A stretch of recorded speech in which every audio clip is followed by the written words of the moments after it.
सभी का एक बार फिर स्वागत है SPN9 के इस खास कार्यक्रम में और मैं हूं आपके साथ फरहान। अमेरिका में आप देख रहे हैं किस तरह से प्रदर्शन हो रहे हैं। 40 शहरों में कर्फ्यू लगा दिया गया है। 4 से 5 राज्य प्रभावित हैं। डोनाल्ड ट्रंप ने प्रदर्शन करने वालों को ठग कहा था, जबकि वह प्रदर्शन करने वाले जो भेदभाव हो रहा है उसे जाहिर कर रहे थे। जब उनकी बात नहीं सुनी जाती है तो वह प्रदर्शन हिंसात्मक हो जाता है। भले ही शुरुआत हिंसा से हुई हो, लेकिन जिस तरह से जॉर्ज फ्लॉयड नाम के व्यक्ति को कथित आरोप में $20 नकली देकर उसने सिगरेट खरीदी थी, उसके गर्दन में पैर रखकर उसको जान से मार दिया जाता है। इस घटना को लेकर वाकई में असंतोष होना चाहिए था।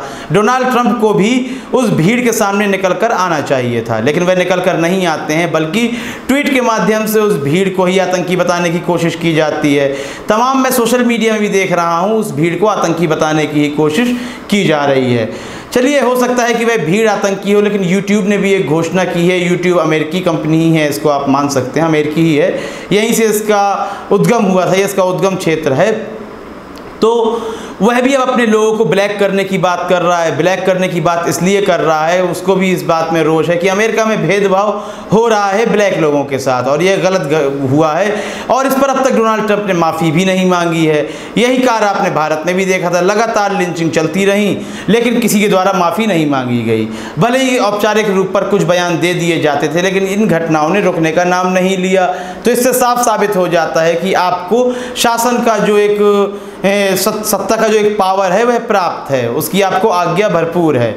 इसलिए इस तरह की घटनाएं देखने को मिल जाती हैं। तो इस वक्त भारत हो या अमेरिका हो, यहाँ दोनों जगह एक जैसा चल रहा है, और वहाँ के राष्ट्रपति हों और यहाँ के प्रधानमंत्री हों, एक दूसरे को अपना दोस्त भी बताते हुए नजर आते हैं। तो दो फासिस्ट शक्तियों का मिलान कोई बड़ी बात नहीं है। मुसोलिनी और हिटलर को साथ में खड़ा देखा जाए एकदम खुशी खुशी, तो इस पर सोचने की क्या बात है, वह तो बिल्कुल समझ में आएगा।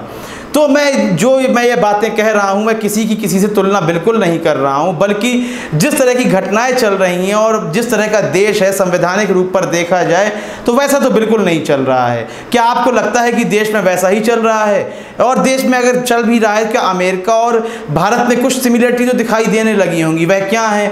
इस संबंध में आपकी राय बहुत ही महत्वपूर्ण है। अपनी राय देना बिल्कुल भी ना भूलें।